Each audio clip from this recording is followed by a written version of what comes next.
খুলনা বিভাগের বাগেরহাট জেলায় অবস্থিত খানজাহান আলী মাজার একটি ঐতিহাসিক ও ধর্মীয়ভাবে গুরুত্বপূর্ণ স্থান। খানজাহান আলী ছিলেন 15তম শতাব্দীর একজন বিখ্যাত সুফি সাধক ও শাসক, যিনি বাগেরহাট শহর গড়ে তুলেছিলেন। মাজারটি সুন্দরবনের কাছাকাছি অবস্থিত এবং এখানে প্রতি বছর উরস অনুষ্ঠিত হয়, যেখানে বহু ভক্ত ও দর্শনার্থী জড়ো হন। মাজার সংলগ্ন একটি বড় দিঘি আছে, যেখানে বিশাল আকৃতির মিঠা পানির কুমির দেখা। পরের দিন খাদেম যখন গম্বুজের নিচে গিয়ে দাঁড়ালেন, বাতাসে ভেসে এলো এক অদ্ভুত সুর, যেন গম্বুজের প্রতিটি ইটের মাঝে দোয়ার ধ্বনি লুকিয়ে আছে।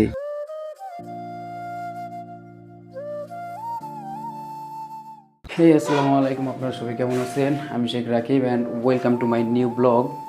অ্যান্ড গাইজ, আজকে হইতেছে আমাদের সুন্দরবনের লাস্ট দিন, বা সুন্দরবনে আর কোনো ট্যুর হবে না। এখন যাব হচ্ছে আমরা বাগেরহাট, আর বাগেরহাটের থেকে আরও কয়েকটা স্পট আছে, ওইখানে ঘুরবো। তারপর হইতেছে বাগেরহাটে নতুন আরও একটা জায়গা হয়েছে, সেই জায়গায় ঘুরবো।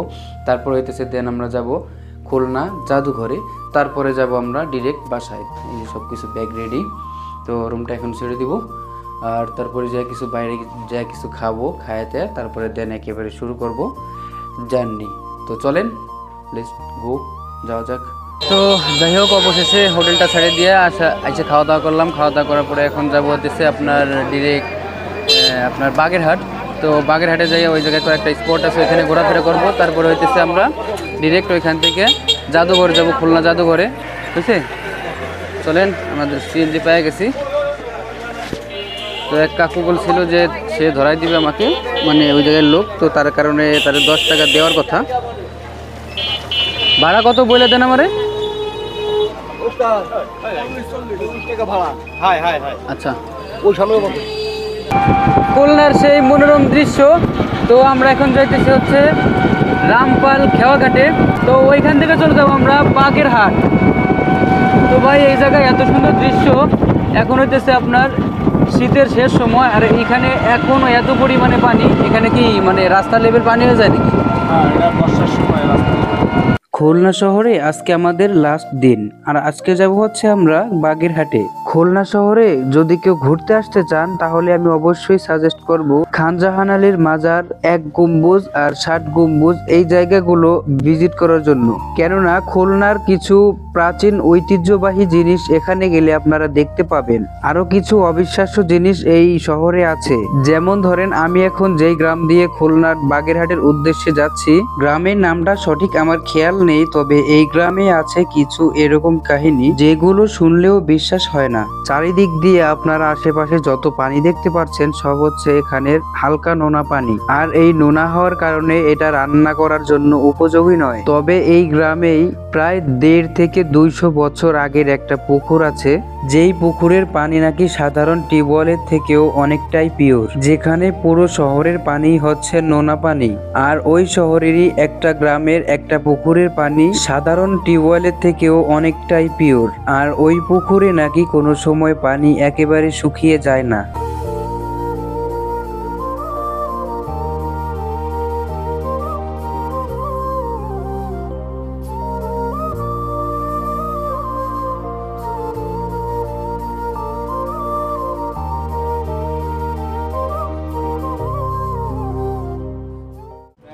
আপনার সাথে ঘুরাবে, খানজাহান আলী ঘুরবে, 60 গম্বুজ ঘুরবে, 1 গম্বুজ ঘুরবে, ঘোরা দিঘি আছে, অনেক ঘুরলে 2 দিনেও ঘুরে শাসন করবে। তাই যাই হোক, তো যাই, আলাদা রকমের একটা এক্সপিরিয়েন্স হবে মেবি। দেখতে দেখতে আমাদের সিএনজিটা চলে আসলো রামপাল খেওয়াঘাটে, আর এখান দিয়ে দেখছি যে অনেক লোকই এখান দিয়ে পারাপার হচ্ছে। সব মানুষ নেমে যাওয়ার পরে আমরাও উঠে গেলাম নৌকায় ওপারের উদ্দেশ্যে। তবে এই কাকুকে দেখে অনেক আগের কথা মনে পড়ে গেল, এইভাবে আগে নৌকায় করে মানুষ পার হতো। অবশেষে নৌকা পার হয়ে একটা সিএনজি নিয়ে নিলাম, সিএনজিতে করে একেবারে ডিরেক্ট চলে আসলাম আমরা বাগেরহাটে। আর সিএনজি থেকে নামার পরে দেখলাম হযরত খানজাহান আলী এর মাজারের সামনেই আমরা আছি। তো দেরি না করে ডিরেক্ট ঢুকে গেলাম মাজারের দিকে। তো মাজারের দিকে ঢোকার সময় দেখি অনেক প্রকারের দোকান আছে এদিকে, আর দোকানগুলোতে বিভিন্ন প্রকারের তাবিজ বা তসবি ইত্যাদি ইত্যাদি বিক্রি করছে।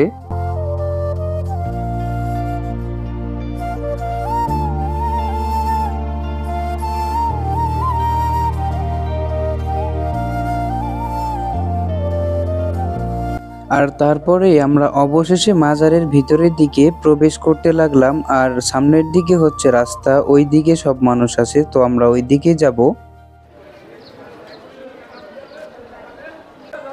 ভাই রে ভাই, কত বছর পরে আসলাম। ছবি তুলবেন না আর এখানে আনলিমিটেড ভাবে ছবি তুলতেছে, দেখছেন? সবার হাতে ক্যামেরা, বাট ওই জায়গায় লেখা আছে সাইনবোর্ডে ছবি তুলবেন না।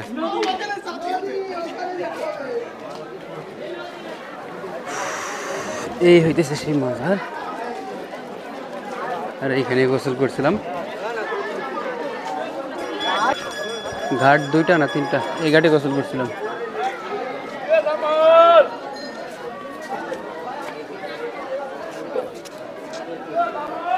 বিশ্বাস করেন আলাদা রকমের একটা এক্সপিরিয়েন্স লাগতেছে, কেননা আবার আসলাম আপনাদের মাধ্যমে। এই হতেছে ঘাট। আর এখানে দেখেন অনেক আলিম ওলামা আসছে।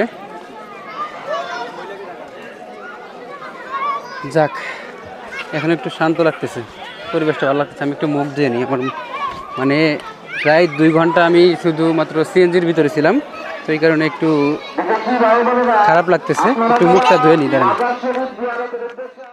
তো এখানে মনে হয় না আমার ফেস দেখানো লাগবে। ভাইরে ভাই, হাজার হাজার মানুষ। আর একটা জিনিস এখানে ভিন্ন আছে, সেটা হচ্ছে এখানে পুরুষরা গোসল করে, ওইখানে মহিলারা গোসল করে। এই হতেছে পুরা পুকুরের এরিয়াটা। আর আমরা যে সময় আসছিলাম, প্রায় সেই সময় আমি 5 থেকে 6 বছর বয়স ছিল আমার। আর সেই গেলে আসছিলাম, সেই সময় এই ইসে আপনার কুমির ছিল। তো কুমির আশপাশ দিয়ে ঘোরাফেরা করতো, কারোর উপরে হামলা করতো না। একটা জিনিস ভালো ছিল, মানে এটা একেবারে সেই একটা জিনিস ছিল যে আশপাশে কুমির থাকতো, বাট কেউ কোনো মান্যত মানলে সেটা নাকি নদীতে ফেললে, মানে এই পুকুরে ফেললে সেটা এসে মানে খায় ফেলে, কুমিরে খায় ফেলে। তো সেই ক্ষেত্রে সমস্যা হয় না। তো শুধু মানুষ গোসল করে, মানুষও কিছু বলে না। তো এখন নাকি সেই কুমির নাই। খুলনা বিভাগের বাগেরহাট জেলায় অবস্থিত খানজাহান আলী মাজার একটি ঐতিহাসিক ও ধর্মীয়ভাবে গুরুত্বপূর্ণ স্থান। খানজাহান আলী ছিলেন 15তম শতাব্দীর একজন বিখ্যাত সুফি সাধক ও শাসক, যিনি বাগেরহাট শহর গড়ে তুলেছিলেন। মাজারটি সুন্দরবনের কাছাকাছি অবস্থিত এবং এখানে প্রতি বছর উরস অনুষ্ঠিত হয়, যেখানে বহু ভক্ত ও দর্শনার্থী জড়ো হন। মাজার সংলগ্ন একটি বড় দিঘি আছে, যেখানে বিশাল আকৃতির মিঠা পানির কুমির দেখা যায়। রসুনের কি যেন বলে, এটা গুণা করা আর কি, দেশে জলপাই, মরিচ, বোম্বাই মরিচ, আলাম আলু। ভাই এটাকে রাখায় আলু দিয়ে, রসুন দিয়ে, চৈঝাল দিয়ে, ঝালমুড়ি, বোম্বাই মরিচ, ধনেপাতা, টমেটো, লেবুর রস। কয় টাকার দেওয়া যায়? 20 টাকা। দেন দেখি খায় কেমন লাগে। ঝাল কেমন হবে? ঝাল ঝাল তো দিবেনি।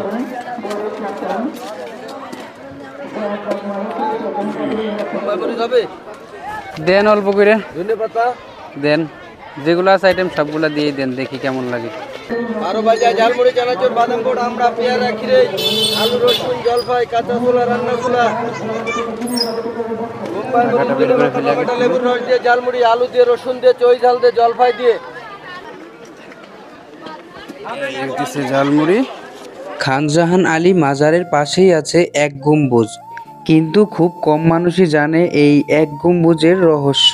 বলা হয় এক সময় এক সাধক এই গম্বুজের নিচে বসে ধ্যান করতেন। এক রাতে মাজারের এক খাদেম স্বপ্ন দেখলেন। সাধক তাকে বলেছেন, এই গম্বুজ শুধু ইটের নয়, এটি প্রার্থনার শক্তিতে গড়া। পরের দিন খাদেম যখন গম্বুজের নিচে গিয়ে দাঁড়ালেন, বাতাসে ভেসে এলো এক অদ্ভুত সুর, যেন গম্বুজের প্রতিটি ইটের মাঝে দোয়ার ধ্বনি লুকিয়ে আছে। অনেকেই বলে যদি কেউ একাগ্র মনে এখানে প্রার্থনা করে, তার মনোবাঞ্ছা পূরণ হয়।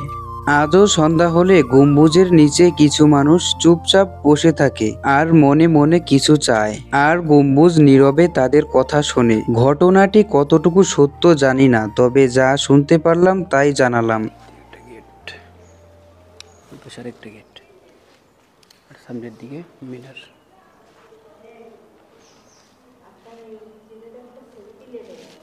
জি দিয়ে ধরছে আঙ্গুলি খেয়েছে তোর আঙ্গুলে ছাপাটাইছে। এই যে না, মানে কি হয়েছিল কাহিনী? কাহিনী যখন এটা গাছতে উঠেছে তখন পড়ে যায় যে ভাঙ্গিয়ে, মানে পড়ে যেতে গেছিল? হ্যাঁ তখন এই হাত দিয়ে ঠেক দিছে, আল্লাহ রাখছে। ঠেক দিছিল এভাবে?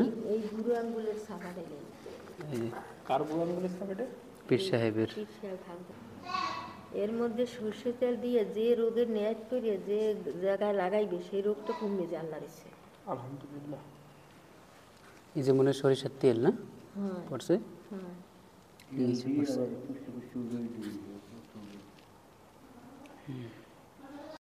এক গম্বুজের ঘটনাটি কতটুকু সত্য সঠিক আমি বলতে পারবো না। কেউ সঠিক ঘটনা জানতে পারলে অবশ্যই আমাকে কমেন্ট বক্সে জানাবেন, নাকি এটাই সঠিক ঘটনা সেটাও জানাবেন।